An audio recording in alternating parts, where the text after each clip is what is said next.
Hi everybody, Governor Roy Cooper here. We owe a deep debt of gratitude to our veterans who have fought for our freedom and safety here and abroad. You and your families have made tremendous sacrifices to give my family and me our freedom, and I'm so grateful. North Carolina is the most military-friendly state in the nation, with almost 800,000 veterans who call our state home.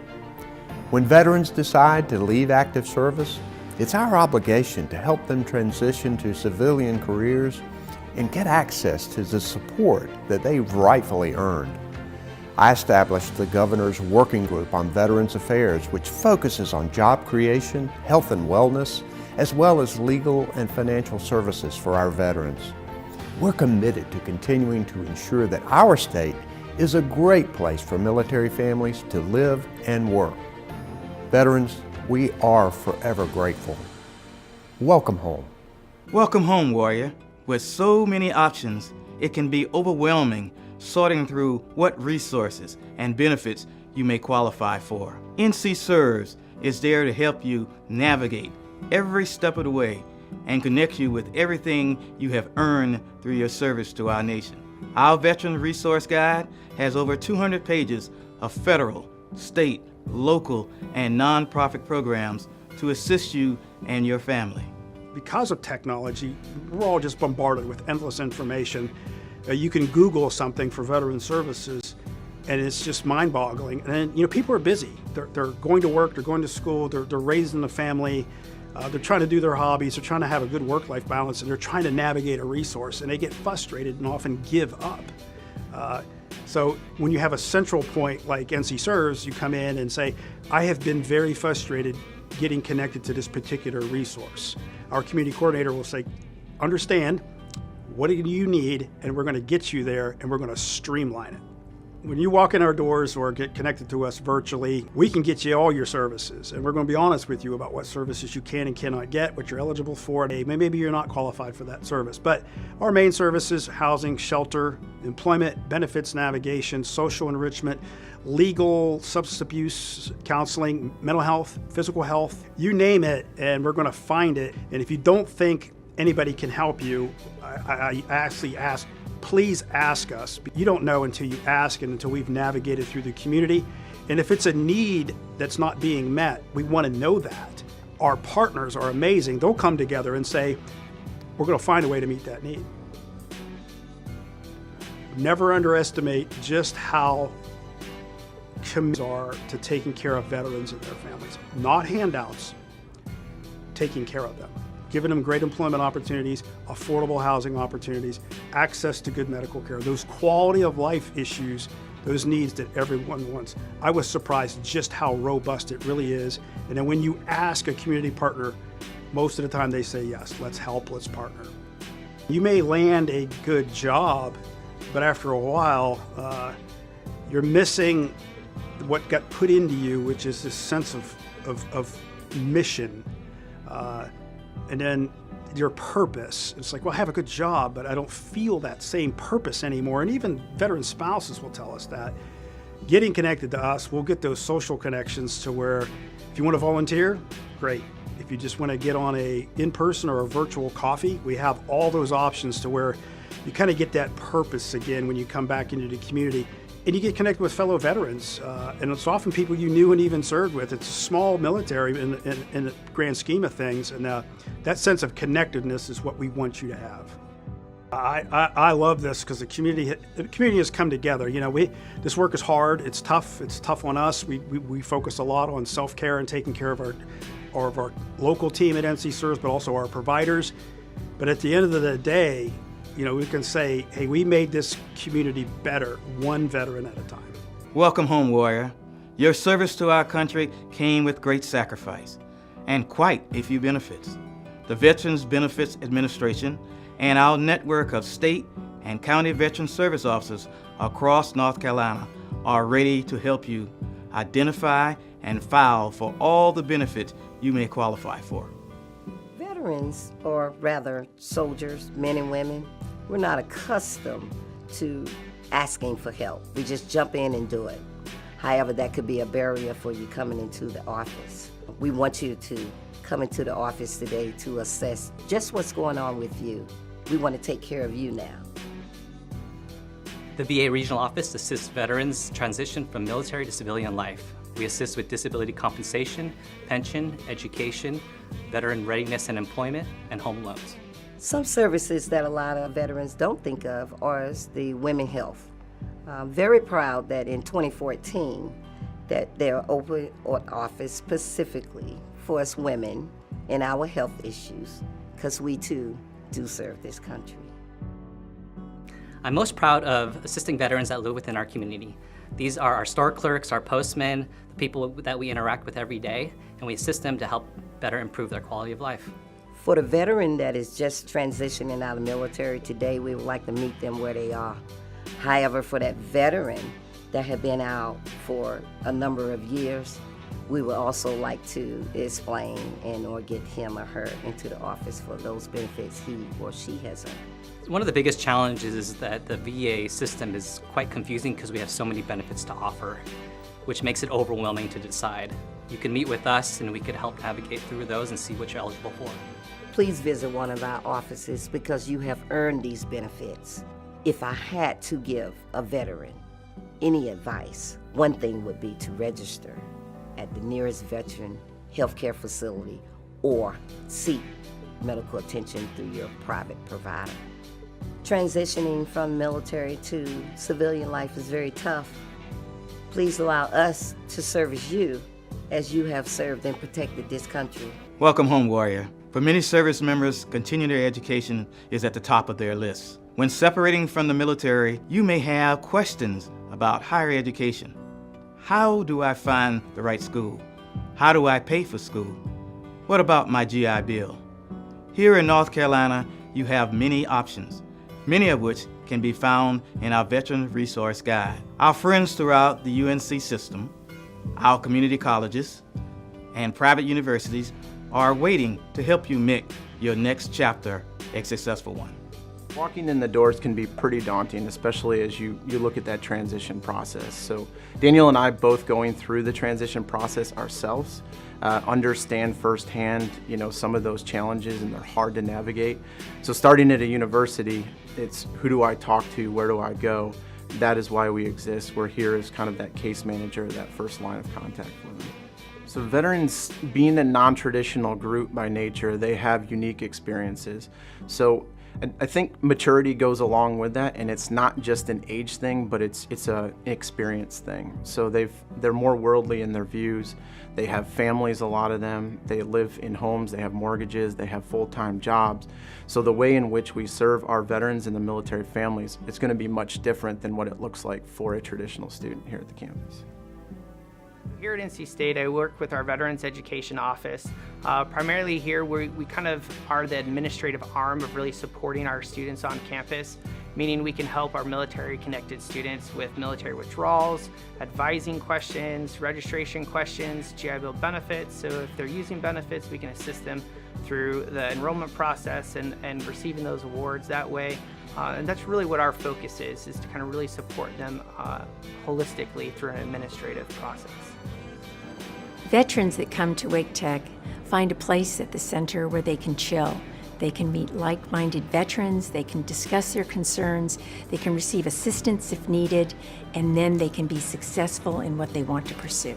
We are here with a veteran zone so that they can come in and talk to some of their fellow veterans. They can learn about all of the programs that we have. We have Student Veterans of America Club. We have a Salute, it's a Veterans Honor Society, and we're here to help them be successful, but also that they can be with a group that they can relate with. The Veteran Zone is where it's at. I mean, because it's as real as you can be in there. You're surrounded by a bunch of combat veterans. We all done the same thing. We get each other. I was lost when I first got here. I was scared, and this is where my place of comfort was to be around other like-minded people. I think important to us is treating every veteran and service member and family member separately. They're individuals. While each of them do have common transitional challenges, they're all unique in terms of what they're going through, and if we treat them that way, then they're going to respect that, and they're going to reach out for us for assistance when they need it.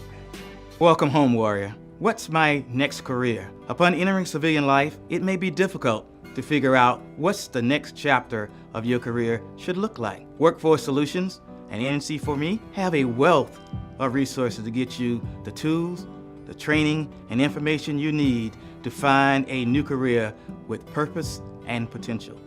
Employers across the state of North Carolina are eager to hire our veterans. I believe that if you have served this country, you can certainly serve in any company in this country. NC4Me understands that it's difficult to transition out of the military into a career in the civilian workforce, so we have created NC4Me to make that transition easier.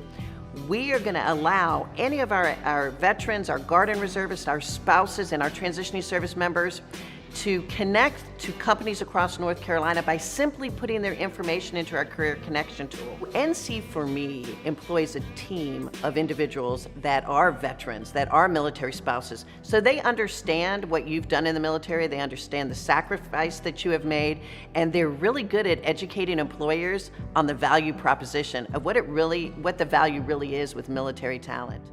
We are North Carolina Career Center. In general, we provide a variety of services: employment services, career assessments, assistance with resume, assistance with workshops, and any of the employment services that we have to offer. A lot of veterans don't seek help. And I think by having an organization like NC Works and Career Center with all the programs, it's another outlet to help them. A lot of times it's easier to blame somebody for your mistakes. And it's kind of hard for you when you're blaming so many people to, like, you know what, hey, I need to take a step back and look at myself in the mirror and seek out that assistance. And I think by, this organization, it's the gateway. It's just, it opens up the doors. Hey, here are some things that we can do for you. If we can't do these, then here go other avenues and other resources that we can provide for you. We have a team of individuals that understand you, that are veterans, that are military spouses, that help create that connection with employers across the state. So we make sure you're taken care of from the minute you come into our organization and working with us to the minute you exit, and hopefully grab that career that you're going to love for the rest of your life. North Carolina believes that if we trusted you with our country, we can certainly trust you with jobs across our state. Welcome home, warrior. North Carolina is fortunate to have 4 VA medical centers, over 24 VA clinics, 6 vet centers, and many state and community partners available to assist you with medical care that you are entitled to for your service to our nation. Don't hesitate to reach out. They're all there to serve you. The state of North Carolina is committed to being the most veteran-friendly state in the U.S. Veterans who live in North Carolina may be eligible for care from the Veterans Health Administration, from non-VA resources, or from some combination. If someone is enrolled in VA healthcare, they should expect to get primary care services, and the primary care doctor can then help them figure out if they need access to specialists. I think one thing that younger veterans don't realize is that they are as eligible for health care as some of the older veterans or those that they've seen that are suffering from physical wounds of war. There are also the invisible wounds of war, and one of the things that veterans should think about is the toll that service has taken on them psychologically and whether that's something that needs to be investigated. Here at the Vet Center, we do individual counseling, we do marriage counseling, we do family counseling, and we do group therapy. When a veteran gets out of the military, there's a lot of difficulty transitioning from being a veteran to being a civilian. The Vet Center can walk you through that process and get you to where you need to be. Not only do we serve veterans, but we serve active military, including Guard and the Reserves, as well as their families. And one of the new services that the Vet Center offers is bereavement counseling for family members of anybody who's died while serving on active duty. One of the hallmarks of the VA is that primary care serves as the anchor for the whole system. If a veteran seeks health care at the VA, they will be assigned a primary care provider who will perform a comprehensive assessment and get them connected to the resources that match their needs. Behavioral health care is now integrated into primary care. At the Stephen A. Cohen Clinic here in Fayetteville, we service post 9/11 veterans, active duty service members with a TRICARE referral, Guardsmen, reservists, and their family members, all regardless of role or discharge status. If they've worn that uniform for more than a day, they're definitely welcome to our care. As soon as they walk through the door, they've made the first step towards their mental health issues. Here at the Cohen Clinic, our clinicians provide brief evidence-based, client-centered therapy all on an outpatient basis, as well as we provide case management services and resource referrals for things that are like finances, education, housing, and as well some of our clinics do provide transportation to and from the clinics within a 30-mile radius. We also provide child daycare in certain clinics. It shouldn't matter whether a veteran lives close to a VA hospital or a VA clinic, or whether they live in rural parts of the state. They deserve and are entitled to excellent health care. A lot of new technologies have come into play so that veterans can access care through their home. The Cohen Veteran Network, or CVN, telehealth video therapy is what we use. It essentially creates our clinic becoming a clinic without walls. This allows our clients to be able to receive care right from the comforts of their own couch without having to leave their own home. It's important for veterans to remember that they serve their country with distinction. No matter which era they served in, what branch they served in, or what their role was when they were active duty, healthcare benefits are important and will partner with you in your journey.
last-minute graphics or whatever.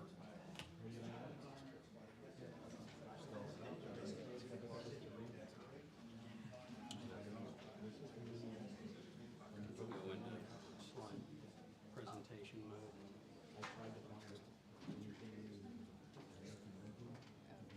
So this is the PDF version.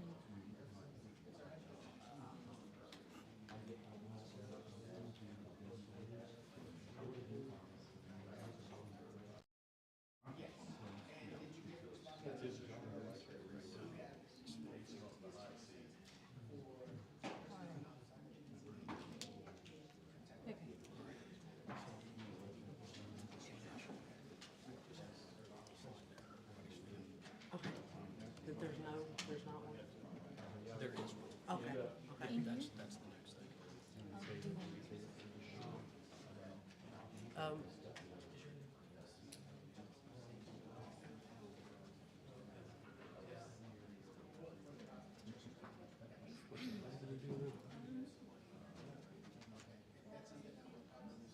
Slack.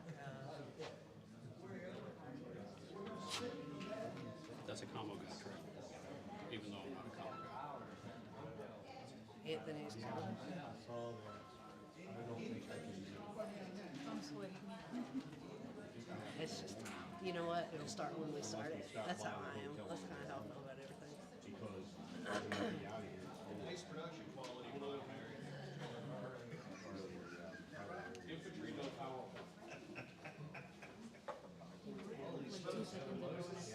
Google Docs. That's right. Just remember, you can't throw things from here because I'm sitting right there. Okay. Yeah, we'll try. There we go. We'll try.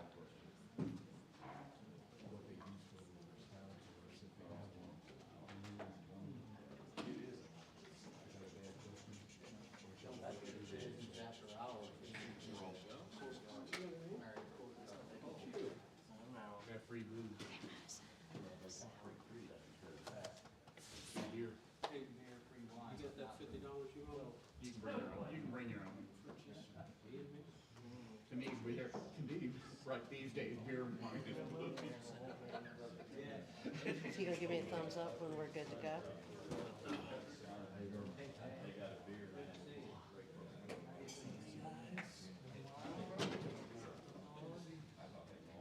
I've been trying to call you. You seen that email chain? Yeah. I knew I'd see you here today.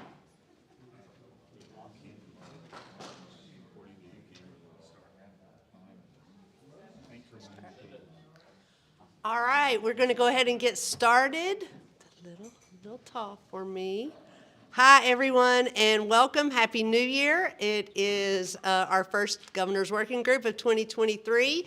We are back in the Situation Room, which I love. Thank you all for coming, and thank you everyone who's joining us online.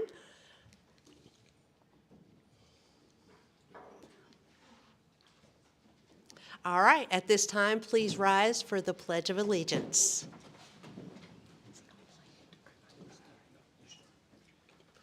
I pledge allegiance to the flag of the United States of America and to the republic for which it stands, one nation, under God, indivisible, with liberty and justice for all. Thank you so much. You may be seated. All right, Secretary Gaskin is currently in a meeting with the governor, so I'm going to ask Mr. Terry Westbrook to come up and give us our welcoming remarks.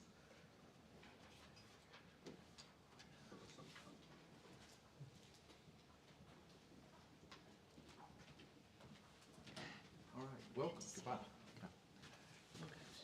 So once again, thank you so much for attendance at, for those of y'all that have been involved with the Governor's Working Group over the past several years. The crowds got bigger and then they got smaller and now they're starting to come back again. So we really appreciate those people in the audience and those people online that are part of this. On behalf of Secretary Gaskin and Governor Cooper, thank you for participating in the Governor's Working Group. This organization is doing a lot of exciting transformation within, trying to make sure that we really start and continue to address those issues that are for veterans and to work on initiatives to try to, quite frankly, improve everything. So that's really what we're working on today. I'm not going to steal Dave's thunder, but we will be talking about some of the transformation of the Governor's Working Group a little bit later in this time frame. I do want to encourage all of you, take this opportunity to meet and interact with some of the people that are here. Make sure that you meet people that work into the world that you're going to be doing work in, and make sure that they have an opportunity to know who you are. There are events going on across the state that we want to make sure that we're all collaborating on. So having said that, there's a couple of things that Secretary Gaskin would want to do. First off, as some of you are aware, the National Association of American Veterans recognized the Governor's Working Group as one of their federal, state, local government agency Employer of the Year last year. And the plaque was not available at the last meeting, but it is now. So I want to go ahead and read it to you, and then we'll have this prominently displayed as we do stuff. But anyway, from ANVETS National 2022 Employer of the Year at the Federal, State, Local Government Agency, presented to the North Carolina Department of Military and Veteran Affairs Governor's Working Group for maximizing employment opportunities, protecting veterans' rights, and meeting labor market demands with qualified veterans. Signed, Gregory S. Hune, National Commander. So pretty big deal. Pretty pleased with that. I'll go right on into the co-chair's remarks, since I get to be that person also. As you see now, happening in the department, there's a lot of things happening. Number one, the North Carolina General Assembly is back in session. And as such, the department is heavily involved in the budget process and in the legislation process for things that are involved with the department that we're trying to do for veterans. And I would actively encourage all of you to interact with your local representatives and put in plugs for the things you think we need to do in support of the veterans programs in North Carolina. So this is the opportunity, this is the time and the place. So let's work on that. Number two, next week there's a meeting, and it's really the first of its kind, or at least the first that's gone to the depth it is.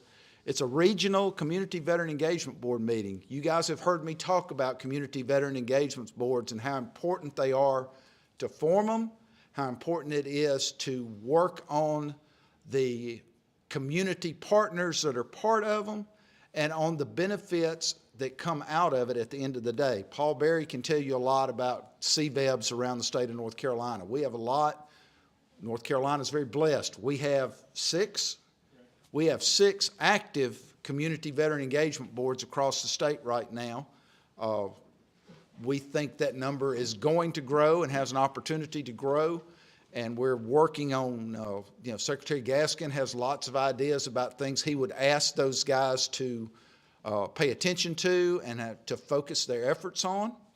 But what we're doing next week is we're going to share this information with about 10 different states and the District of Columbia and the United States Department of Veterans Administration and a lot of other nonprofit groups from all over. We have one of ours, Veterans Bridge Home, is attending. Upstate Warriors from South Carolina.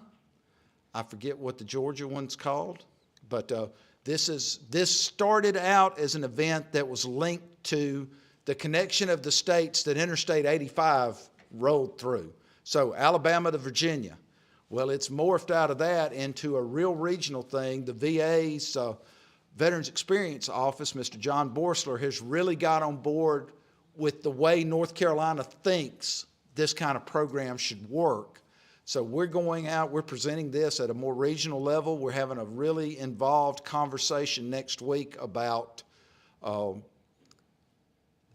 how we interact with the VA on a regional basis and how the VA can configure the services they deliver that are a little more standardized across the region, so that veterans that live in South Carolina but get serviced in North Carolina can have the same expectations, and that veterans in Alabama, veterans in Virginia, all know what to expect when they talk to the VA and how that's going to turn into their connection to the VHA and VBA branches. So a big meeting, we're looking forward to it.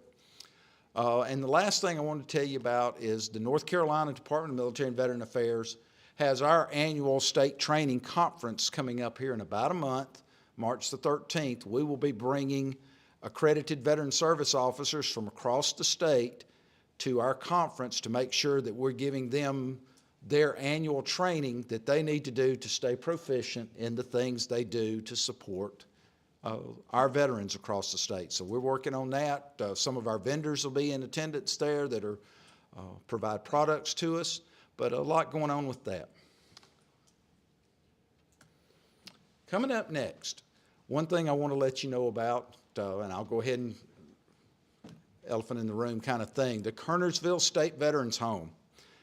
Everybody's interested in when are we going to start admitting residents to our brand newest state veterans home that is in Kernersville. All I can tell you is that the construction is complete. The punch list has been worked out, and we're waiting on clearance from the licensing and inspection folks to just say, you're ready. And then we're going to open the front door and start working. Our nursing home management services company is in place. They're prepared to execute their part of the mission. We have, quite frankly, we've done everything we can do until we get our license applied. Once that license is applied, we'll open the front door and we'll schedule a grand opening. We're hopeful we'll get that license within the next month. There's a lot of coordination involved in that, but that's where it's at. But that home is a 120-bed facility. It's going to have the most current technology available supporting what they do with the veterans they're taking care of there. And I encourage all of you, once it gets open, to stop by and visit and see what's going on there when it's done. So I'll follow right up with that is we have all of our other state veterans homes. As you know, a couple of them are in the vicinity of 30 years old. A couple of them are a little over 10 years old. We are doing a lot of new construction, a lot of renovation. We're doing roofs, we're reconfiguring rooms, we're replacing heating and air conditioning systems, we're doing beautification type projects. So we have a lot going on at the veterans homes to make them continue to be the showcase of what North Carolina does for not only veterans, but for skilled nursing across the state. As a lot of you know, our facilities are routinely the best rated facilities in the state, and we want to continue with that process. We've talked about Kernersville, the National Association of State Veterans Homes. So there's about 160 state veterans homes nationwide. All 50 states, territories all have anywhere from 1 to 10, depending on the state. They have their annual convention coming up here in about a little over a week. So we'll go up to that. They do a lot of trying to package what they think the legislative process associated with the state veterans home program should be. They do a lot of connection to lobbyists and to legislature at the national level. And I'll be attending that just to see and to make sure that North Carolina's interests are heard and are part of the process. And then finally, on what's coming up next, the National Association of State Directors of Veteran Affairs is also coming up in February. Every one of the Veteran Affairs departments in the country is part of that organization. They are similar to the State Veteran Home in that they're do a lot of legislative kind of lobbying, but they're more about the width and breadth of veterans programs across the United States. So they address subjects from the GI Bill to homelessness to health care and all the other social determinants that we all know are out there that we spend a lot of time working on. So that conference is also coming up. Our department will definitely be in attendance there representing North Carolina. A couple of other things. Veterans Benefit Live, a lot of y'all will know that as the old VAC program, Veteran Experience Action Center. The VA renamed it, which is fine. We have at least, as you see, we have a couple scheduled.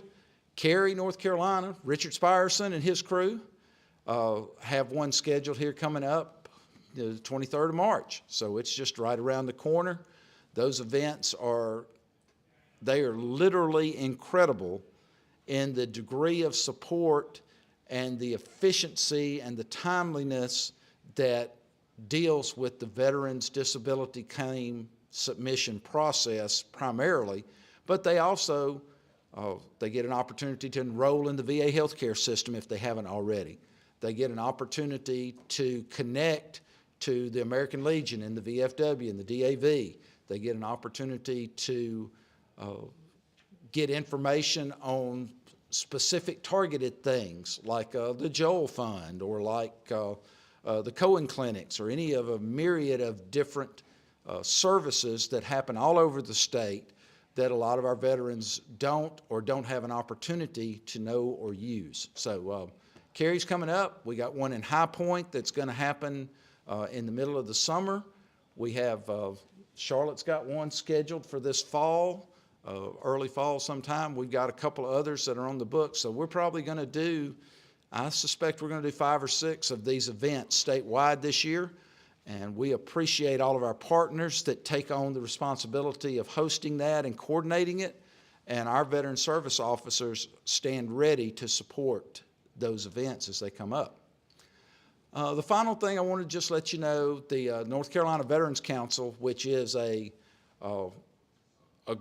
it's a organization that captures all of the veteran service organizations statewide and tries to help orchestrate the message, orchestrate the legislative effort, and identify those issues across all kinds of things, from Vietnam Veterans Association to Military Missions in Action and everything in between. So they've got a meeting coming up. They meet quarterly.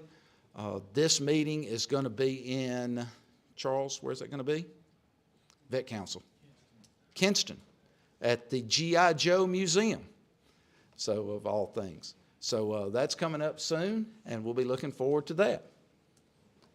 Takeaways. Number one, the General Assembly is going to be in session for several months now, and we're going to have meetings and interactions and briefings and all those things that have to do with how the legislature does business and how they support our causes.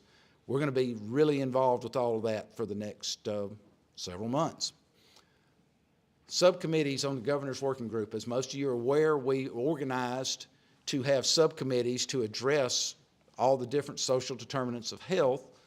And within the context of those subcommittees, we're really starting to work towards what can they do, what do they need, where do they need to execute at, all kinds of the nuts and bolts of getting products out the back end of those committees. So we're working on that. You'll hear some more about that a little bit later. And the last thing, and I'll say it again, like I said, community veteran engagement boards. I think, and the department thinks, that these are critical to the state providing the services to veterans the way they think they should. It's comprehensive enough. It's the accuracy, the working with the service organizations at a community level. There's just a lot of incredible benefit from active community veteran engagement boards in as many of the communities in the state as we can get them to be active in. And they get a lot of opportunity to do it. The North Carolina County Commissioners Association is on board with this. The Mayor's Association is on board with this. Our major veteran service organizations in the state are all involved in this in one way or another. So this is something we're going to put a lot of emphasis on over the next while about activating and execution of their mission and how we can help support what they're trying to do. So, with that, are there any questions of me before I turn it over to Stephanie? Folks, thanks a lot. I appreciate it.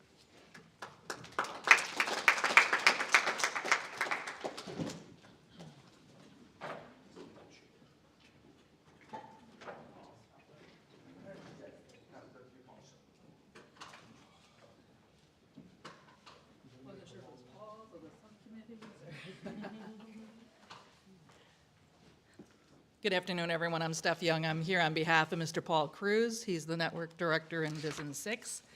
Thank you. I only have one slide, so thank you. Some updates from him. These are the things that he wanted me to share. So veterans homelessness. During this calendar year, past calendar year of 2022, VA set a goal to provide at least 38,000 permanent housing placements for veterans experiencing homelessness or who are at risk of becoming homeless. VA announced today, actually this was past week, that they will, with your help and nationwide, they have met that goal of 38,000. So that is very, very impressive.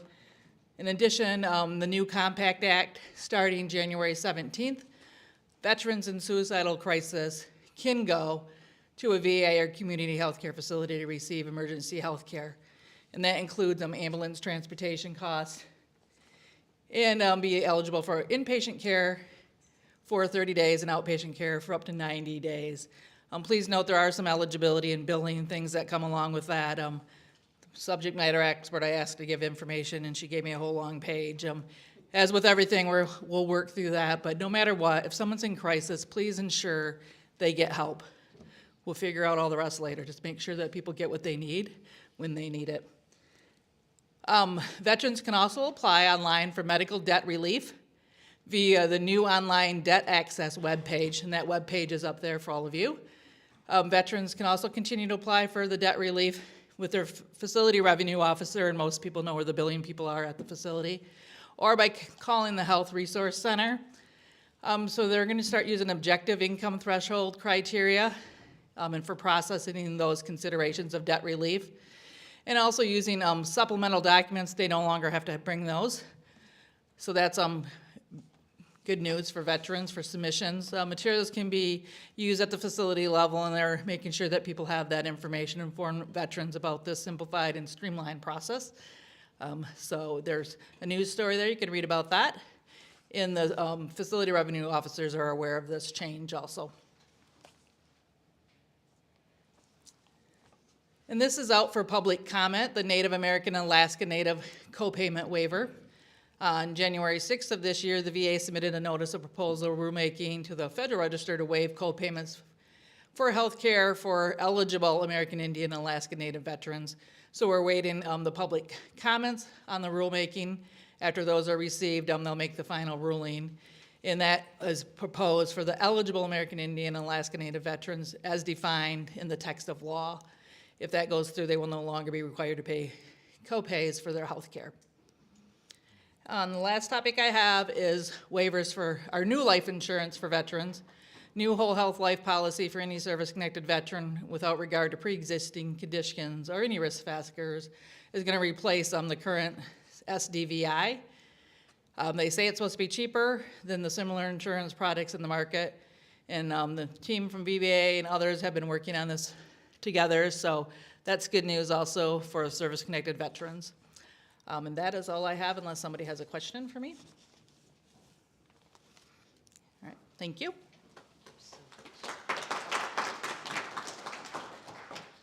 Thank you, Steph. And next up, we have Miss Leanne Skings representing the Winston-Salem VA Regional Office. Welcome, Leanne.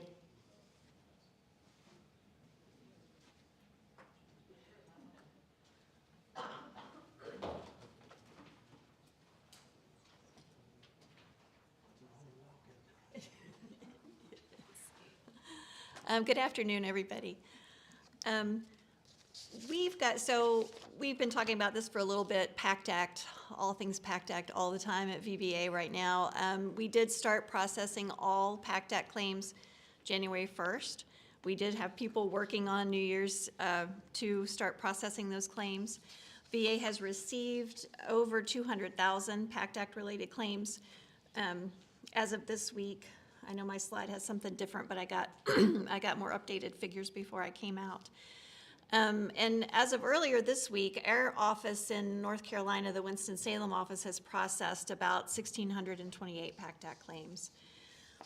We're seeing across the nation that the primary contention for the PACT Act claim has been allergic rhinitis, and then that's followed closely by hypertensive vascular disease.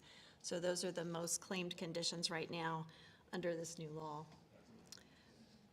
I do want to remind everyone to apply now for PACT Act, to tell all of your veterans to be sure and apply now for this.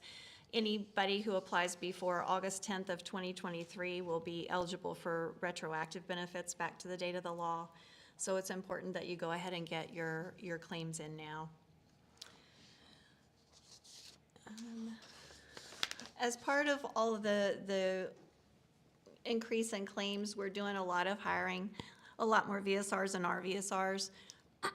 We have rolling announcements open on USA Jobs, so anyone you know, please encourage them to apply if you have someone who's looking for jobs, looking for employment, looking to work for the government and serve in a public service capacity, especially to serve our veterans. It's a very noble and rewarding agency to work for. So, and we are really looking hard for a lot more veterans and veterans, a lot more raters and veteran service representatives at the office. So if you know anyone, again, please let them know that we're hiring. That rolling announcement, the current one will close on March 3rd. And we're also looking for legal administrative specialists, which in layman terms is a call center representative. So we have those now are remote, so you can live anywhere in the country and work for one of our call centers, excuse me, as an LAS. That job announcement is also open and will close, the current one will close on March 3rd. So that people have a better idea of what we do, a lot of people, when you say veteran service representative or rating veteran service representative, LAS, those are not very common terms. So the VA is doing an informational session on what those jobs are about, kind of a day in the life of a VSR, RVSR, and LAS. That's going to be held on March 1st, 2023, and you can see there it'll be via Zoom, a Zoom webinar, and the link there is on the slides. Excuse me.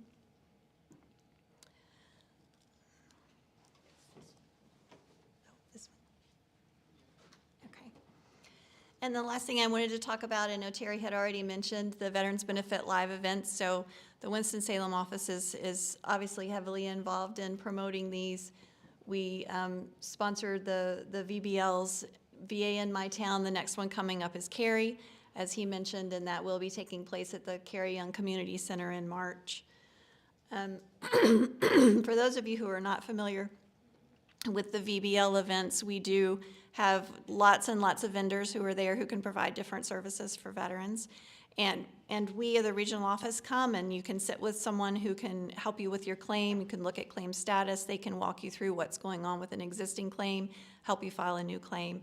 So there's a lot of benefit to being able to sit across the table from someone and help you through some of the complexities of that process. Those have been very successful. Our last one was in Wilmington. We had people come from all states all across the country. I think someone as far away as California came to the one in Wilmington. The VBLs are unique to North Carolina. Other regional offices have VACs. That's one of the reasons why we changed the name to VBL, so that people would understand the difference in the event that we put on in partnership with all of you and our North Carolina Governor Work Group partners and VSOs, because it is quite unique as compared to some of the other outreach events that people in other states do. It's much more extensive. As Terry mentioned, we do have several of those coming up. He talked about a few of them. We're trying to get one out in the western part of the state as well to cover some of those underserved and areas where veterans' utilization of VA benefits is relatively low. We attribute the VBLs to an increase in veteran benefit utilization, actually, and we started these about 7 years ago, I guess, but we started looking at statistics, and we have seen about a 25% increase in the utilization, just from educating and helping people become aware of what benefits are available and what benefits they may be entitled to. So they've been very successful events. And that's it for me. Thank you. Thank you so much. I'm going to piggyback on that. The biggest question we had at our Veteran Benefits Live event was, what is a VSO? And so we are happy to share that veteran service officers are there to help you navigate the systems, and we look forward to supporting these events. Next up, Ms. Renee Rader from NCDHHS.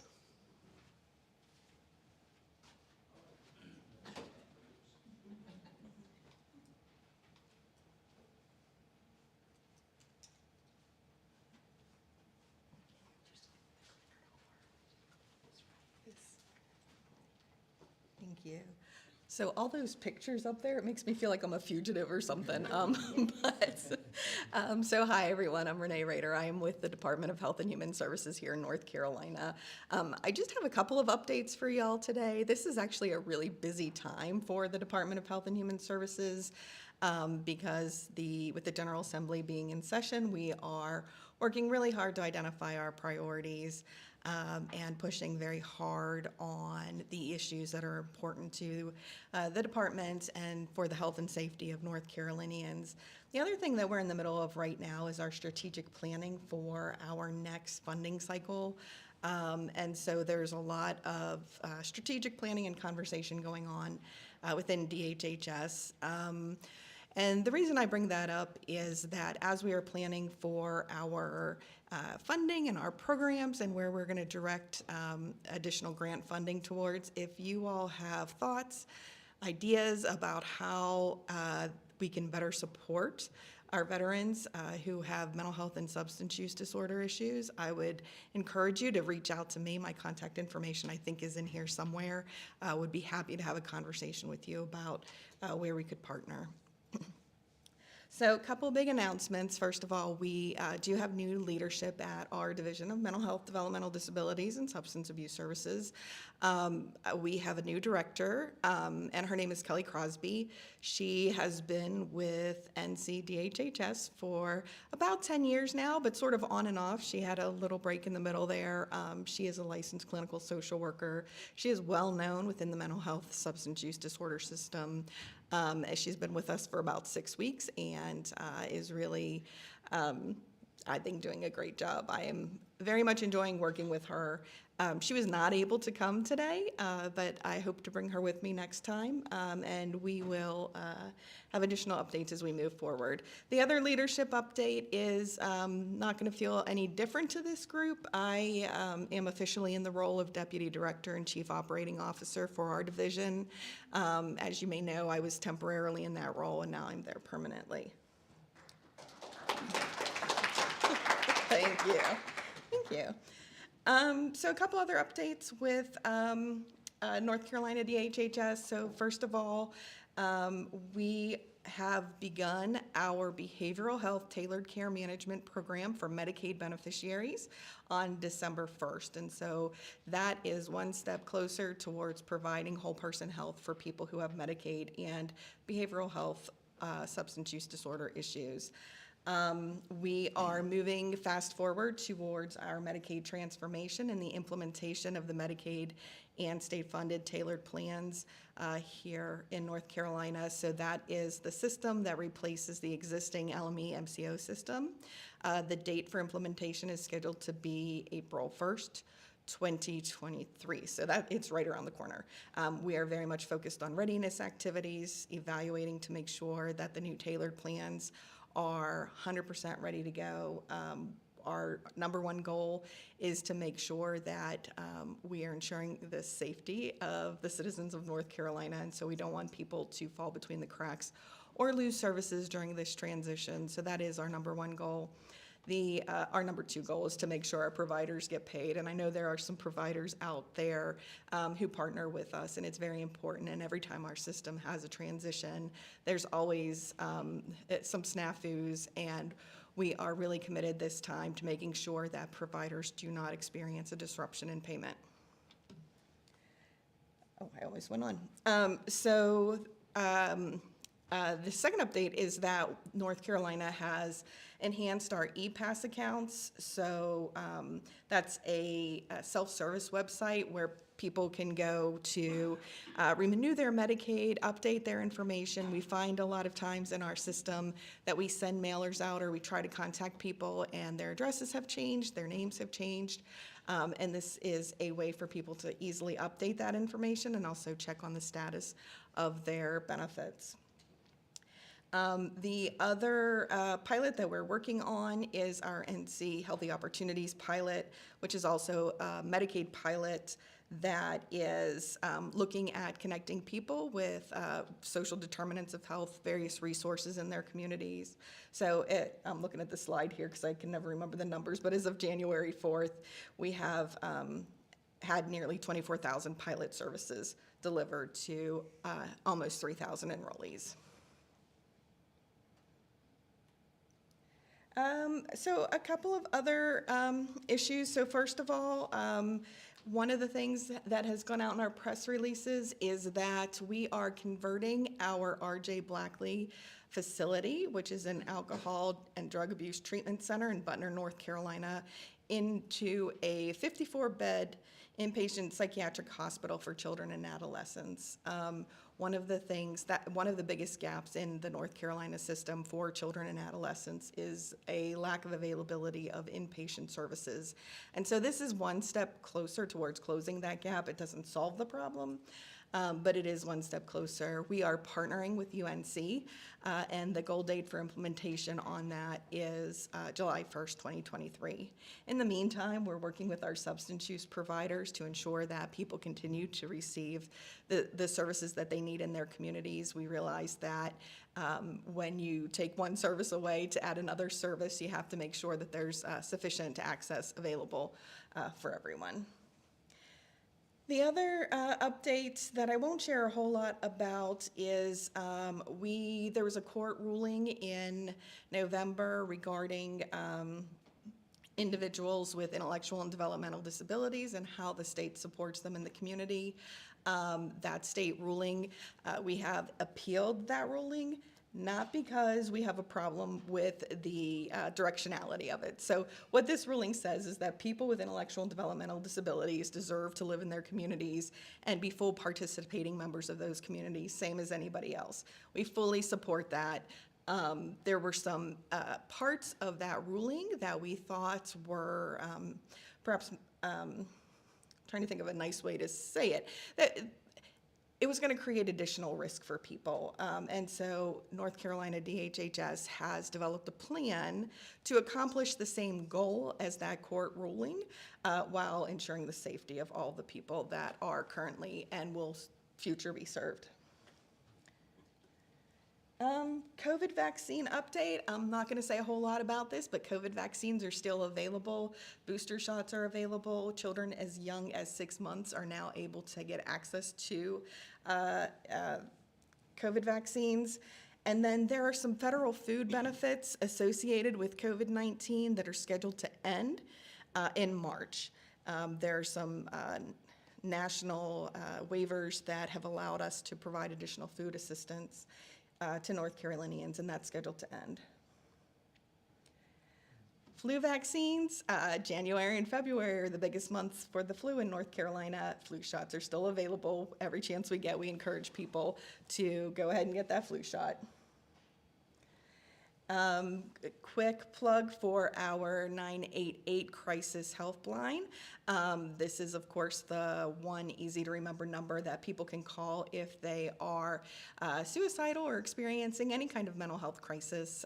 This line will connect you with trained counselors who can help either manage a crisis, or they can help deploy other resources such as 911 or mobile crisis units. If there's a safety issue, they can also link people to community resources. Anytime someone calls 988, they get a standard message at the beginning of the call, and they have the option of identifying as a veteran, and they can press, is it 2? one. They can press 1 if they are a veteran, and they will be directed to the Veterans Hotline, which is great. We do find that there are a number of veterans who don't press 1, and when we are collecting demographic information, we are asking folks if they're veterans so that we can better track that as well. And looking forward to opportunities to partner around that in the future. Just wanted to make you aware that those are all over. I don't know why that's in my slide. Never mind. We are offering free person-centered planning training for anyone who is interested. Person-centered planning and person-centered thinking is a philosophy that we work with people to help them accomplish the goals that they want to accomplish. And this is a training that is primarily for providers, but anyone is welcome to attend, that we are offering for free. So if you're interested, more information is on our website, and the contact information is there as well. And then finally, I just have these last couple things in our slides so you can refer back to them if you're interested in learning more about what we're doing in the Division of Mental Health, Developmental Disabilities, and Substance Use Services, interested in participating in any of our webinars, or receiving our newsletter. And there's a couple of links to some other sites. And that's it. Thank you. Thank you and congratulations. Renee's been a part of the family for at least a little over a year, and we can tell she's much more comfortable with us now. We do have a new member of the government. Miss Gabriela Gonzalez is here representing Veteran Employment Services with NC Works. Welcome, Gabrielle.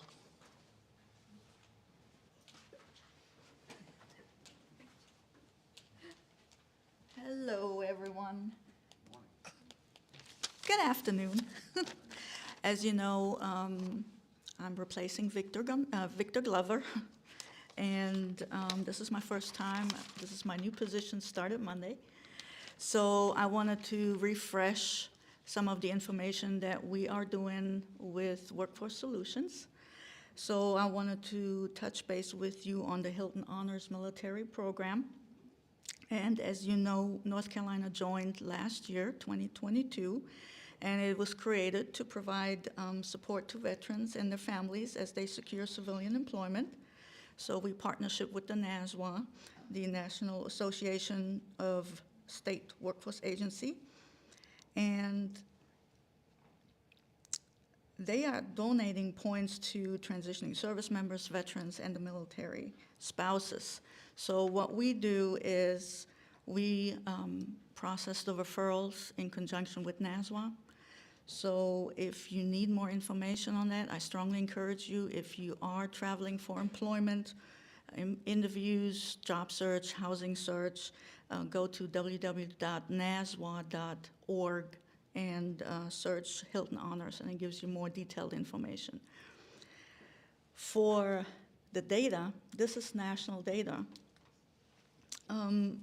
We are now, as you see, in North Carolina is part of it, 2022, and I wanted to show you that, of course, Army is leading, and I had to do it, followed by Air Force and Coast Guard.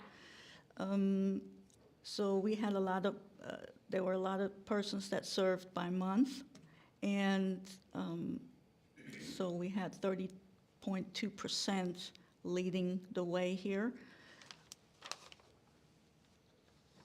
And nationwide, the reason for the referral, the highest number, of course, is job interviews, followed by the job training, followed by the search, and then the housing search. 60% were enlisted personnel, and 40% are officers. So, and this is the nationwide data. And then we compiled some data of our own for North Carolina of what we have processed so far as on referrals, and you can see that it is correlating with 81% coming mostly from the central office, which is us. We're processing them, followed by some NC Works Career Centers rurally. And again, it correlates with Army leading, followed by the Air Force. The military status is primarily pre-9/11, actually, followed by post-9/11. Yes, post-9/11, followed by transitioning service members as a military status, and a little bit of spouses and National Guard.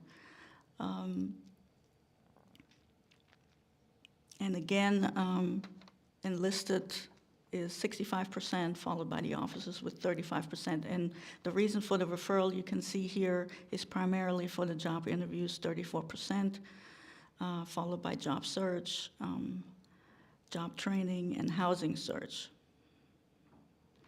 So that's it about the Hilton Honors. Then I wanted to cover with you our Veterans Portal. That's the ncworks.gov, and you go to the resources and click on the Veterans Portal. It is a very good portal for you if you want to register for employment services, even if you're just looking for resources.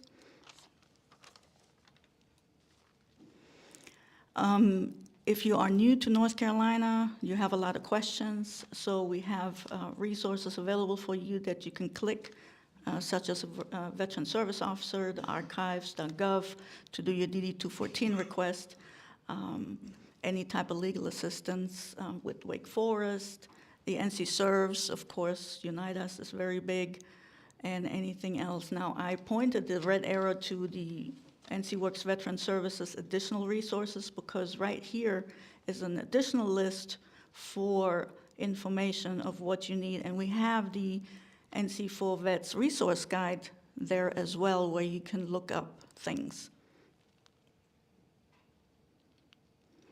Next is the off-base transition training pilot. So North Carolina leads with the pilot programs. As this name says, it's off-base transition. So compared to the TAP, which you are transitioning, you're getting out, you're getting information overload and not listening at all. And so with the off-base, it's for veterans that have been out for years, military spouses,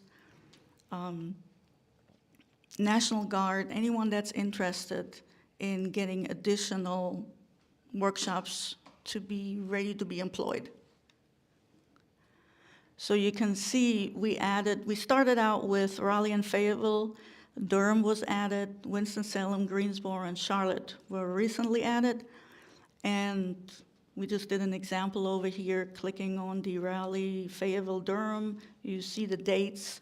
You can actually pick a workshop with what you're interested in or what you're needing.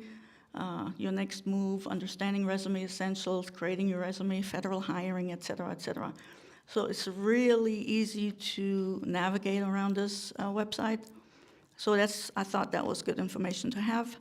And if you have any more questions, feel free to contact us. And that concludes my presentation. Thank you. Thank you, Gabriella. Go Army. I had to take a stab. All right, next we're going to have some subcommittee updates.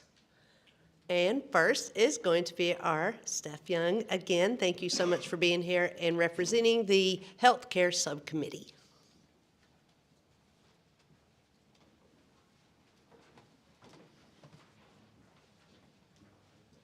Thank you. All right, you guys back again.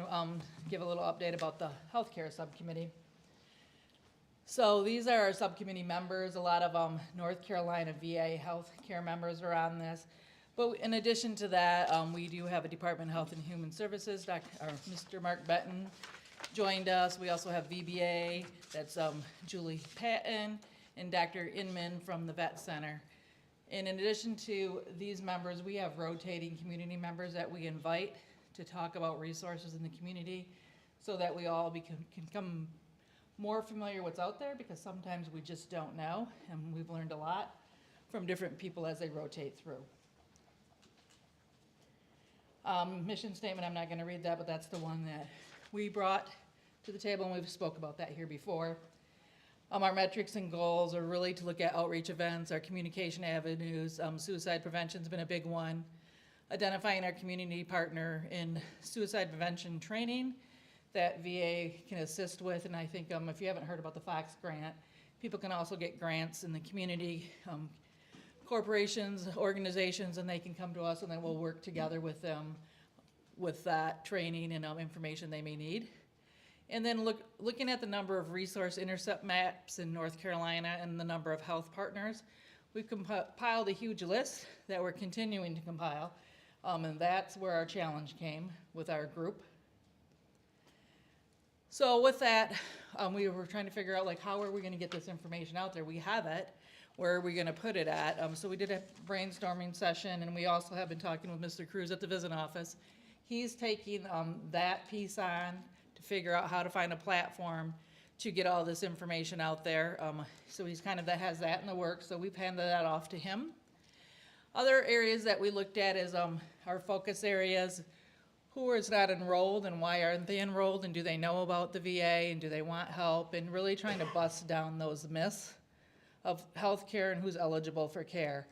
Some of those things that we hear, and I heard this from, actually heard this from my father. He would never go to the VA, even though he was a veteran. He said, no, I never got shot. I have insurance. I have a job. That's not for me.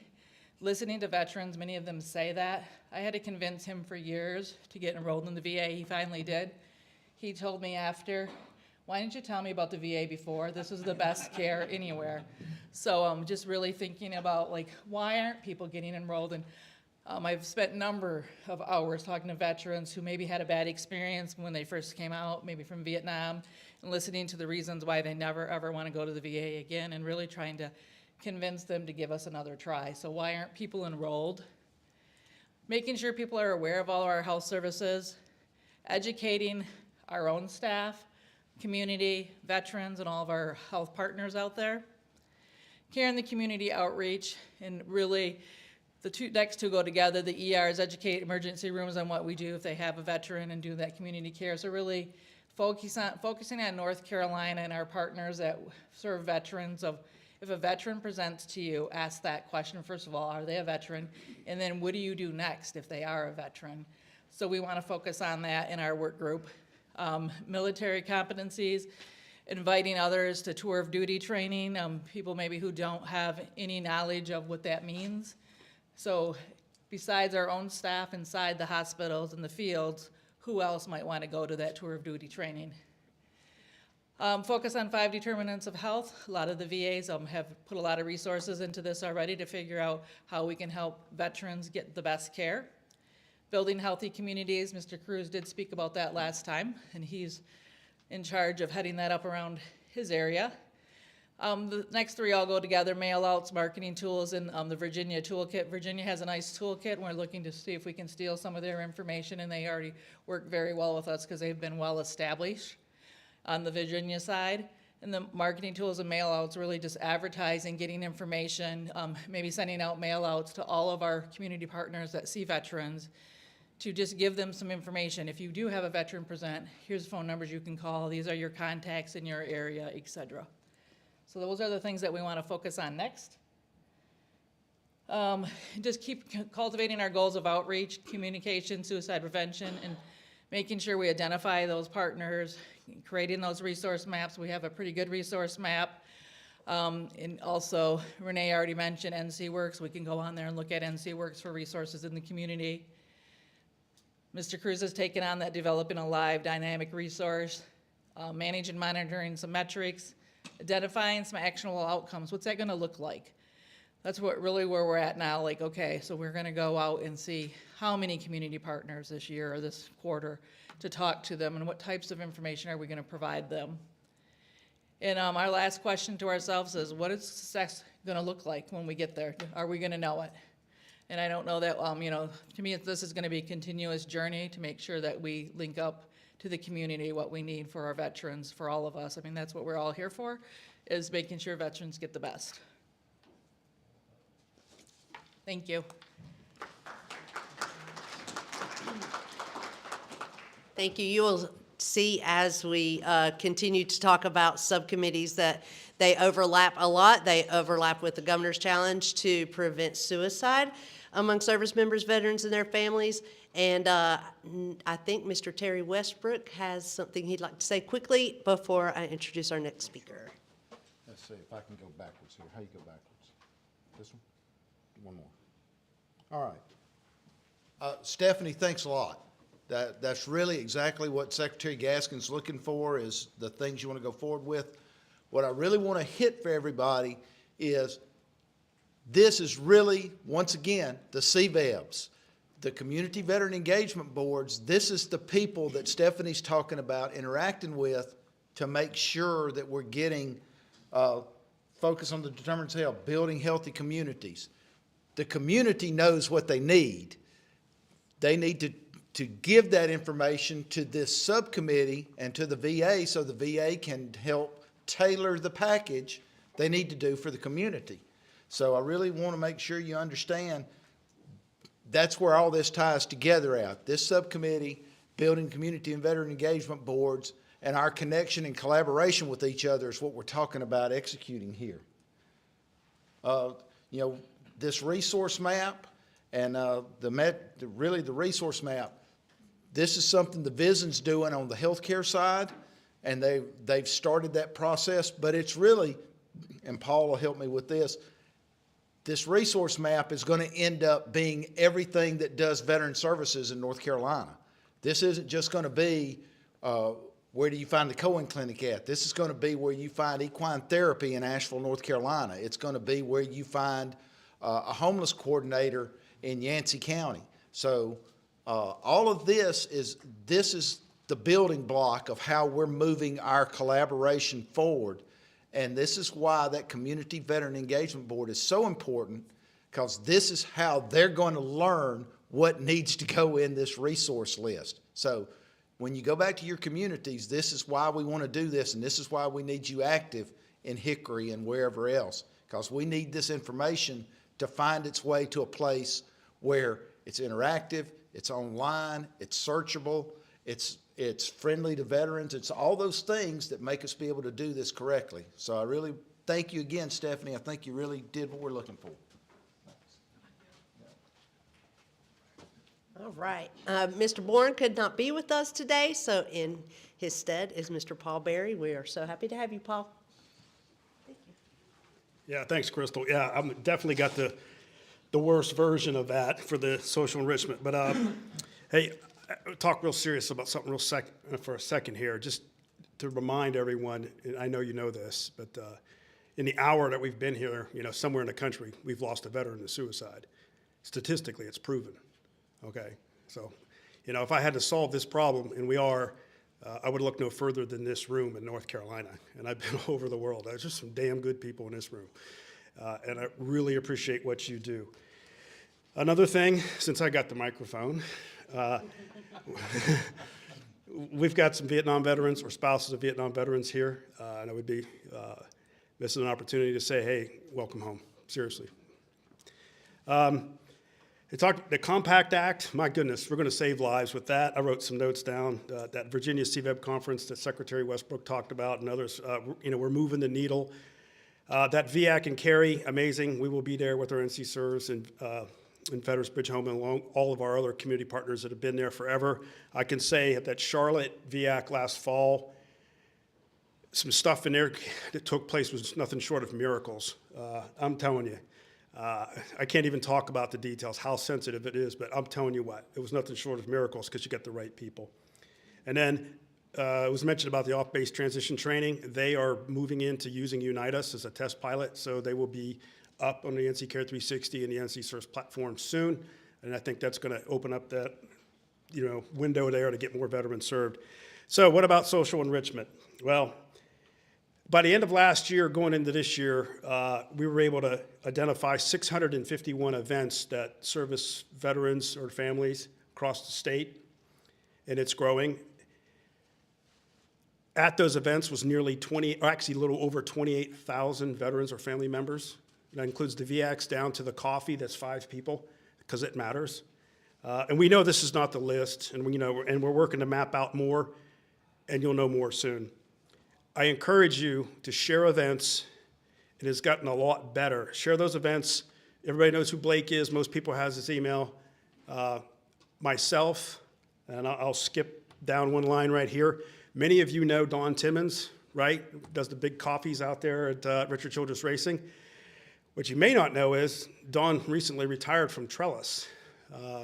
So you're like, oh my goodness, are the coffees still going to go? Well, Trellis is still going to do the coffees, but we are very proud to announce that we have hired Don Timmons so that not only can those veterans coffees continue, they're going to replicate them. And he's rapidly doing this. Like, they're bringing it back in Greensboro, High Point, they're coming down to Raleigh, they're going to Fayetteville, because that social connection is what saves the lives sooner. You can get a VSO in a room to talk about benefits sooner, just like the dad that said, I wish I knew sooner. And then lastly, we hired 4 community coordinators inside of the NC Serves work that we do, one for the Triangle, Triad, Sandhills, and Charlotte. That's in addition to the staff that we had. And their sole mission is to be out in the community. Sure, they can help the individual veteran if they're at an event, but it's to give depth to this whole social enrichment piece of collecting events, helping set up events, partnering with organizations. And I think, and I know the VBA, we're headed in the right direction because we've been working with some of the outreach folks at VBA at the regional office. And that's where we're headed in the right direction is, we can do a lot of things individually as groups, but if we want to get there, we're going to have to do it together. Thank you.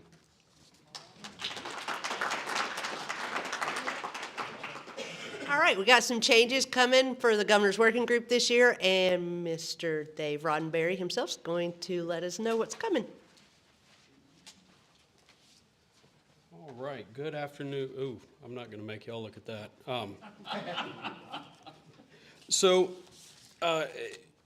There are a lot of faces that have been in and around the working group for quite a while. I've been coming since about 2014 or so. We've seen a lot of evolutions as we've gone from what was once the governor's focus, right? Flo, who was one of my heroes standing right back there. We went to more of a meeting in this format where we from different organizations have the opportunity to meet, to network, to inform each other about our programs. And, COVID threw us a hard pivot as we moved to a virtual format. This year, as we've moved away from that, we've been able to get back in this room together. We've been able to finally kind of, fill it back up. I think our first meeting back was about 4, 5, maybe half dozen people. Hopefully a few watched on Facebook. But, we want to talk about how we begin to evolve the working group once again to kind of meet the needs of our state. So over the past several months, myself, the GI team, Terry Westbrook, a handful of other people kind of under the guidance of Secretary Gaskin, have been talking about how we want this to, what we can do to get the most value out of this group for the state and our veterans. The role of GWG, as I see it, among other things, it's to connect and find and connect people throughout the state with the singular goal of making North Carolina the home of choice for veterans and their families. In order to meet that goal, we have to attend to a few different elements. First and most noticeable change that you're going to see, and I'll talk about this a little bit more in depth later in the slides, is that we're going to move away from what was a monthly meeting format. We're all busy folks, and it's pretty tough in the other 29 days between the meetings to get things done. And so, we want to move this to a quarterly gathering, very large. We want to move that around the state. Right, it's not everybody can come to Raleigh all the time, so we need to be, like Terry said, in High Point, in the Triad, in Charlotte, Asheville, on the coast, especially when it's nice. We'll definitely do that one. I think Paul and I are scheduled to speak. Yeah.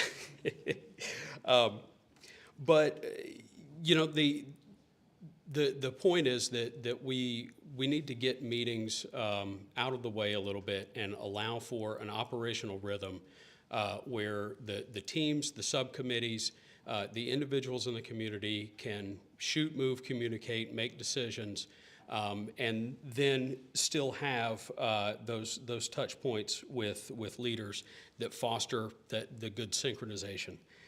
The subcommittee work sessions. So those are one of those key touch points, and we'll talk about those a little bit more in depth. But you know, this is part of the GWG trying to attend further to the activity that's happening at the subcommittee level. We have to make every effort to be more inclusive, and that's in every sense of the word. You know, we need to actively engage the elements around the state, such as the CVEBs. I'm glad that we're talking about, you know, frequently what the CVEBs are doing and the importance of bringing those elements into, you know, the big tent, so to speak, of the working group, so that we can all understand what everybody's doing. Finally, we have to shape, package, and disseminate what we know to be true to policymakers. If we're going to make real systems level change, it can't just stay in this room. It can't just stay in our minds. And so, you know, we need to make more of an effort to take what happens in here out into our General Assembly and other leadership. Critical tasks. One of GWG's first priorities for 2003 is going to be to establish communication and support for the subcommittees, as I mentioned. You know, we made a huge leap in the evolution that I talked about earlier last year when DMVA established the 7 standing subcommittees. And so now it's incumbent upon us to ensure that the work of those subcommittees not only aligns with GWG's goals, but that GWG and the folks in the back of the room can provide adequate resources to those subcommittees to meet those goals. Integrating federal, state, and community programs, GWG will be more active. I can tell you that in seeking out and collaborating with potential partner programs at again, all levels of the government. There are 13 state agencies, and I think we have 3 represented in the room. We can do a lot better than that because all of those state agencies, almost all of them, have a military or a veteran-focused program, at least one. And again, we want to kind of bring everybody under that big tent. That goes hand in hand with growing our membership, right? To do this, we need to offer the opportunity to other groups, other state-level agencies, other large community-based agencies to provide guidance and input and help those programs succeed. This year, again, we will strategically seek out and invite additional state agencies to participate in GWG. So hopefully we won't make the meeting updates that much longer, but they're going to be a whole lot more effective. And last, you know, all of these elements kind of feed into our ability to affect systems level change. And to do that, again, we need to affect the laws and policies in such a way that they truly serve their intended purpose and truly serve the individuals who they're designed to serve. Ultimately, we believe that the path to success is to inform our policymakers of the ground truth within the SMVF community and allow them to enact that smart legislation.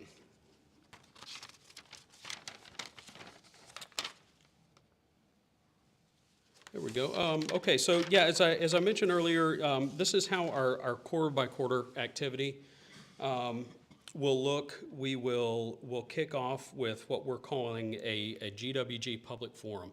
This is going to be this meeting on steroids, so to speak. You know, much larger facilities, much more accessible, and much more time put into some of the planning of these events.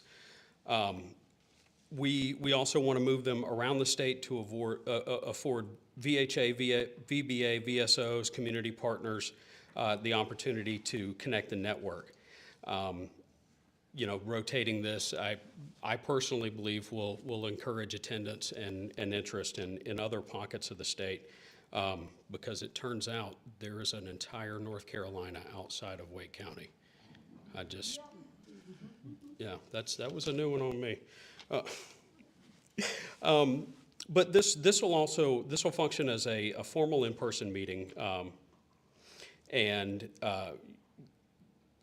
that at the end of it, we'll actually break out and have, you know, at the conclusion of the GWG programming, we'll have the opportunity for subcommittees to actually have an in-person meeting right there with additional folks in attendance. We'll also ask the co-chairs to self-select and to say, decide which one they want to sit in, where they can be most effective and resource most adequately. So I think that's about it for the big, what is it, Mr. Gloria? Yeah, with the public forum, is the format going to be like a longer period other than a couple hours? Yes. Since you're generally inviting the general public. Yep. Wouldn't it be beneficial for us to make it almost like a fair-like atmosphere for us to have vendors, that's their products? It's almost like a benefit live. It's funny you should mention. In fact, you and I were just about to have that conversation, that this would be a wonderful opportunity. There are tabling opportunities, and so folks that are, you know, looking for membership or have programs to offer, our lovely NC Serves behind us. All of these opportunities kind of showcase what it is they're doing. At the same time, provide, again, as Moses mentioned, a public voice and be able to invite not only all of us, but counterparts, other states, veterans, families, to come and ask questions and give comments. We'll also work in a panel kind of plenary session, and that will be on a different topic every time around. You know, we'll talk homelessness things, suicidal ideation, that kind of thing. The first one of those is going to be 27 April. So that is going to be our next meeting. We will not meet in February or March, but we will meet publicly 27 April at the McKibben Center. Details to that will follow in the coming months, but please circle your calendars there. Subcommittee closed sessions, or you know, what we're calling them work sessions. So the second month of every quarter will be dedicated to having the GWG co-chair, Secretary Gaskin, sit down with the leadership of the subcommittees and again, kind of task organize, right? The idea is to replicate a little bit of a commander's update brief where you know, we encourage interaction between individual subcommittee chairs, GWG leadership, talk about resources, talk about next steps, and get everybody really on the same page. That'll be open to all of the subcommittee leadership and you know, any folks that they want to bring along with them.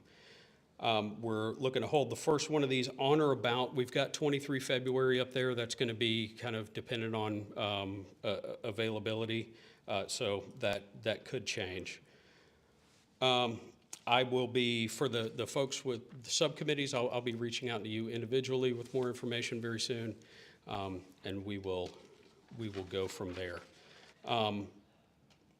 So, you know, we'll continue with this little our operational rhythm for the rest of the year. And I really do believe that at the end of the year, we're all going to look around the room and understand that we've made an important step forward, and that we're all very happy with what we've been able to accomplish. I'll hold there for any other questions. I know that's a lot. Siobhan? So for the open sessions, you mentioned about fun areas and having people speak about particular topics. How would organizations get involved to offer their expertise? Yeah, we will send out some kind of calls for, not calls for papers, but calls for speakers and everything through the GWG distro list. If you're not on it, if you would add your email address to the lovely paper at the front, you will be. And yeah, you will continue to hear from us. Mr. Westbrook. Yeah, something else that I wanted to pass on is, once again, hammering this Community Veteran Engagement Board. These meetings are when you might represent Wake County. Wake County might come there and they might start talking about Wake County really wants to address homelessness and we want to build a transitional housing unit or something. And we start connecting Wake County with Veteran Services of Carolinas or whoever's running the subcommittee on housing about, let's find some resources, let's see what we need to do, let's see who we can get in touch with. So these open meetings on the quarter is when we really like to see representatives from all the community veteran engagement boards come in and take advantage of the networking time to start figuring out some of those resources they want to do, they want to apply and get their hands on. So that's Yep. part of it. Outstanding. Anybody else? Steph? Anybody else in the room for the healthcare subcommittee, if anybody has any ideas, or if you have somebody that you want to present, or you know something in the community that we may not know, please reach out to me, because we're inviting those people to the meetings and to the subcommittees for our people to hear, so we can do something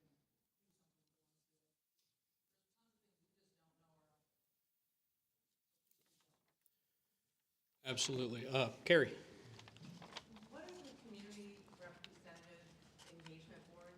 I mean, I'm thinking that there's all these boards that are around the state, but I'm confused what that is. You know what? I'm going to bring up my personal hero and savior, Paul Berry, who is a bit of a CVEB expert, and allow him to explain. Thanks. Nothing like being put on the spot. I love it because I got the microphone again. Carrie, one, thanks for who you are and what you do. The Community Veterans Engagement Board model is what the Greater Triangle Veterans Military Family Alliance is. They just call it a different name because the VA built that model in 2015-ish, 16, put it out there. It's a way for all the veteran-serving organizations, or not, it could be anyone else, to come together to talk about veteran matters. And as Secretary Westbrook said, it may be a little bit different in Asheville, a little bit different in Charlotte, a little bit different somewhere else. The key is to get them to talk. So when they meet monthly about their issues, the more you line it up, the more you'll see that the issues are the same. You're just talking about it in a different way, or it's coming in a different channel. And then what we've not had until last year was a way to get this information collected, sorted out, and then push it up through the legislature and beyond. I know I've had some pushback where it's like, well, I don't need the state or DMVA involved in my CVEB. They're not. They just want to collect that information, that good information that's grassroots, and get it fed up to where it should be. There's tons of money out there. We just got to get it aligned in the right silos. That's where it's at. Hope that helps. Happy to talk. Paul, do they have a budget, and what is their tangible work product? Yeah, there is no budget for a Community Veterans Engagement Board. I think the future is we would, because right now it's volunteers just like this taking on more additional work. And it's their second and third thing that they're doing. And keeping continuity and having like a work plan through a CVEB is something that has been missing. I've chaired 2 CVEBs, been a member of 3 CVEBs in the state, and it kicked my butt to just move the needle just a tiny bit. I think the future will be, is there an investment in that from federal or state government in community veterans engagement boards, and what would that look like? We got to continue to do good work and write it down. Hopefully that helps, Jeff. There's a couple things on that thing. Number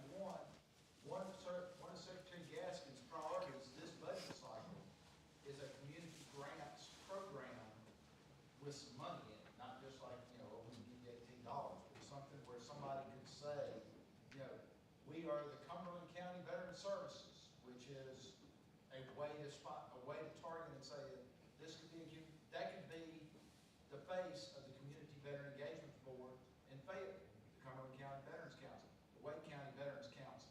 It's really about, it's not about what you call it, it's about who you involve in it. So, you know, if you get, you get the service organizations, you get local government, you get, you know, businesses that have corporate philanthropy that want to involve. But what I was going to say about the grant, Cumberland County Veteran Services might very well come in and say, hey, Secretary Gaskin, we'd like to ask for a grant for $100,000 because we want to do this with our board. You know, we want to accomplish this mission, or we want to invest in this program, or we want to create a program. So that's the kind of thing that we're trying to do at the department to be able to have something there so that we can start putting some meat on this. You know, we don't want people to just think like they're doing pie in the sky stuff. We want you to figure out things you want to do or need to do, and then talk about how we can get money applied to it if that's what you need, or people if that's what you need, or whatever it is. So that's where we're looking at there. So, and that's why I said all these communities, every community is going to be different, because they're going to be a different group of people that involves themselves in the veterans' requirements in their community. You know, like I said, Wake County is already very defined. Cumberland County, who else, Paul? It's got good, you know, Triad. Yeah, try it. Asheville, Buncombe County. Greater Charlotte. Metro Island, the Metro Island County. So there's 5 or 6 fairly well defined, but they're all doing this differently. They're absolutely addressing moving forward in a different way. That Wake County task force that Vicki and all, that's really like it. That's the thing. So, you know, like I said, everybody's doing it differently. So whatever your idea is of how to do it, that's the way to go for your community. Yeah, and the point being, much like what we're doing here, there's not a wrong answer. The only wrong answer is inattention. So whether you're participating in a CVEB, a subcommittee, GWG, all of the above, or, you know, standing out on Capitol Boulevard with a sign saying veterans need help, you know, there's no wrong answer. We appreciate that. The last thing I'll say is that, speaking of appreciation, as I mentioned before, I think we came back in person to about 6 people. And it was tough. It hurt my heart. But I'm so happy to see so many seats filled today and starting to regain some of that interest and momentum. So I really appreciate everybody being here today.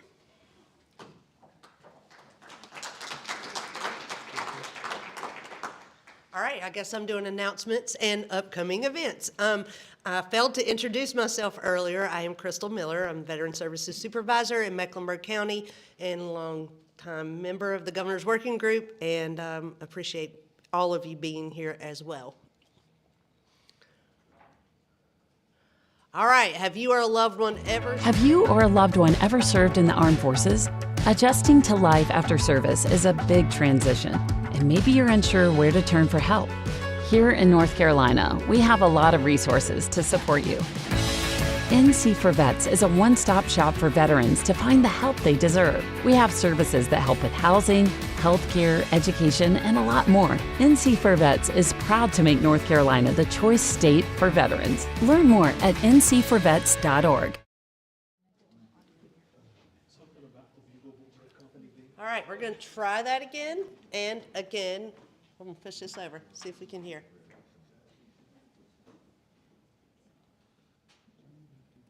Have you or a loved one ever served in the armed forces?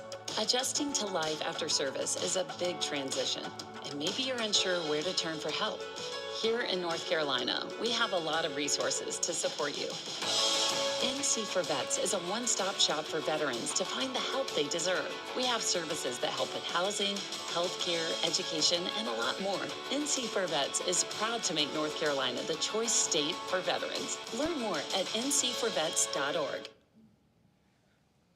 All right, we're proud of that, aren't we, Jeff? All right, mental health awareness training. Well, let me go back to the NC for Vets just for a moment. That website, you can go on there and find your veteran service officer. I am so happy that NC Works has added a link for veteran service officers. You can also go to milvets.nc.gov under benefits and services and find a local service officer who is near you who will help you to identify the resources and benefits that you are entitled to. Please share that with your veteran pals, your veteran family members, share it with your communities, your churches. Where do you go and work out? Please share that information because we need to identify our veterans. That first little blurb about have you or a loved one ever served in the military or armed forces is called as part of Ask the Question. If we can't identify our state's veterans, we can't help them to identify those benefits and resources. So please help us do that.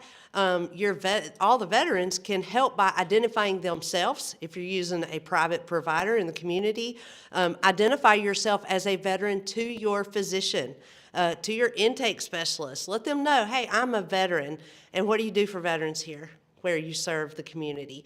Find out, work on that. Those people could be a good part of our teams. I'm also with the Benefits Committee. I'm the subcommittee co-chair with Edison Platt. We are struggling for membership and leadership, so if you are interested in becoming a member of the subcommittee on benefits, please reach out to me. And you can do that through the Governor's Working Group website, or you can email me at crystal.miller@mecklenburgcountync.gov. Now, the mental health awareness training, that is training that has been funded by a grant. They can do that across the state of North Carolina. If you have an organization or a group of individuals who would like to take mental health awareness or mental health first aid training, just get in touch with Mr. Dave Roddenberry. Looks like they are having one on March the 8th and March the 9th, April the 7th and April the 17th, and those are virtual trainings, and you can sign up for that online. Crystal. Right? Yes. I'd just like to announce that I am a mental health first aider. I completed my training. It was outstanding. Awesome. 8 hours. Can't remember last time I sat in front of a computer for 8 hours, but I did not want the training to end. So mental health first aider, they said your first aider, not the Cape Crusader. So we needed to be clear on how to move forward from that training. But I did send an email. I would like to do some additional training. This was outstanding. Wonderful. And it is great training. It is 8 hours. That is a long time. But this particular training is really so interesting that you really just don't mind. You do want to know more. I don't know that I've talked to anybody that did not agree with that statement. So please sign up. And again, if you would like to have a whole group and you'd like to do it in person, please let us know. We'll be glad to come to your community. All right, the Governor's and Mayor's Challenge to Prevent Suicide. We are still working with SAMHSA. Who is SAMHSA? The Substance Abuse Mental Health Services Administration and their service member, veterans, and family technical assistance programs. They have come down to Mecklenburg County and helped us to do a crisis intercept map. When you hear about resource intercept maps or crisis intercept map, an intercept is, I run into a veteran out in the hallway and that veteran has a need. That's an intercept point. We hope that we are using the resource intercept map to help set that veteran up to not have to use a crisis intercept map. We were able to complete a map with our CIT training program in Mecklenburg County. Some of the Charlotte-Mecklenburg Police Department joined us so that their CIT trained officers know what to do when they engage a veteran on a call. We're doing a lot of work to get that education into the community, not only to the police officers, but to emergency personnel, our communication specialist, and part of that is also ask the question, being able to identify and telling them how to identify the veterans and understand some culture. Gordon is here with us, and he is the CIT master. He even came all the way to Mecklenburg County and did a training for us there too as well. So we enjoyed working on that crisis intercept map. We are glad to share any and all information with your communities. I hope that we could present to the North Carolina Association of County Commissioners and Mayors, because we would love to tell them how to do a intercept map in their communities, so they know where to go. We do have a communications subcommittee in Mecklenburg who will be meeting on January 31st, and I was really lucky to enlist some excellent members for that. If you're interested, that communications subcommittee is going to also decide how we're going to market those messages and get those messages out, and make it easy for communities to do their own mapping. That is about all on that. Jeff, you had a question? There is a toolkit. It is, Jeff's making fun because I did that toolkit, but I took a lot from Virginia and from New Hampshire, so they helped a lot. We are now trying to work on a shorter version, more like a pamphlet, like your little federal benefits manual, if you've ever seen one of those. Something that's not so long, because that particular toolkit that is at gwg.org is, we're getting ready to die on the computer. NCGWG.org, under this icon, you click on that, that toolkit is there, and any healthcare or community resource provider can use that toolkit to engage their organizations, identify their own veterans, and then start identifying the individuals that they serve as veterans. And what we got? Veteran Support Specialist training's coming up. The information you can also find at gwg.org, yes. So the first class is going to be on March the 3rd in Asheville, and then, let's see, oh no, that one's in Raleigh, and in Asheville on February the 24th. Graduation scheduled for May 19th in the East, and then on May the 12th in the West. So Veteran Support Specialist Training, excellent program. It's one day in person. You have 20 modules to complete. In between, there's a phone call at midpoint, and then there is another in-person day of training. It is excellent. If anyone in your organizations would like to take that, Veteran Support Specialist, it's based off the Peer Support Specialist program, and it just enhances your military culture awareness, your mental health awareness, and helps you know how to engage those that you are serving. So please let us know if you'd like to be a part of that. NC Strive, call for proposals. The Governor's Institute on Substance Abuse invites interested parties to submit proposals for planning and hosting the NC Strive Regional Conferences in 2023. 2 candidates will be chosen. Proposals must conform to the conditions outlined in the request, and you can get it on that link. This PowerPoint will be available at ncgwg.org, and you just go to meetings. It'll be uploaded within 24 to 48 hours. This entire PowerPoint's there. The link's there if you would like to host, normally hosted at a university in North Carolina. And so I won't read the rest of that to you, but also you can contact Dave Roddenberry, and his email address is on there as well.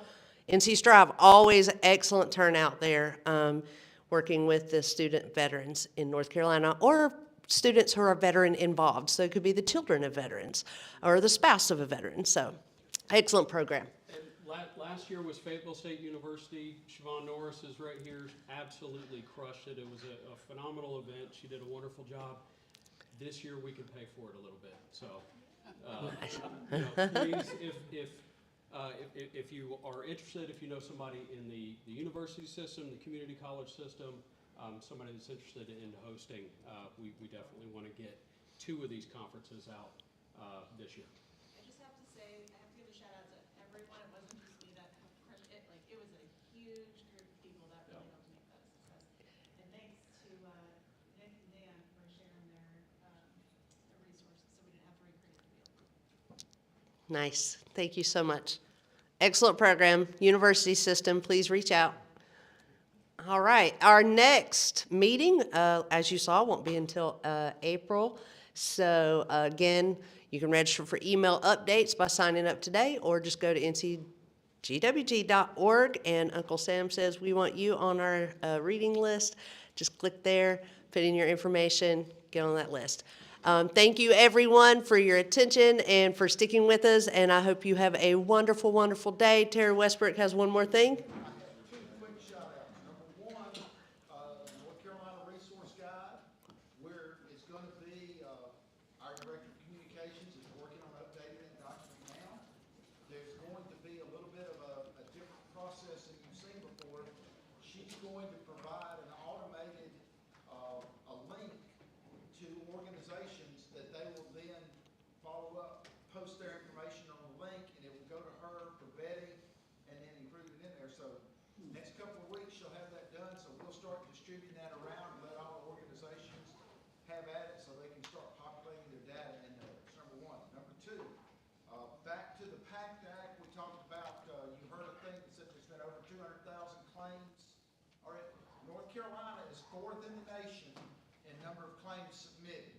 We've submitted a little over 11,000 claims into the PACT Act, just from the state of North Carolina. Got that information earlier this week. We're only trading like Florida, California, and Texas as it pertains. So, that's a testament to our getting the word out to the veterans and our veteran service officers really getting involved and helping people do it. So, big shout out there that we're moving and making a lot of progress on the PACT Act claims across the board. Thank you. You are dismissed.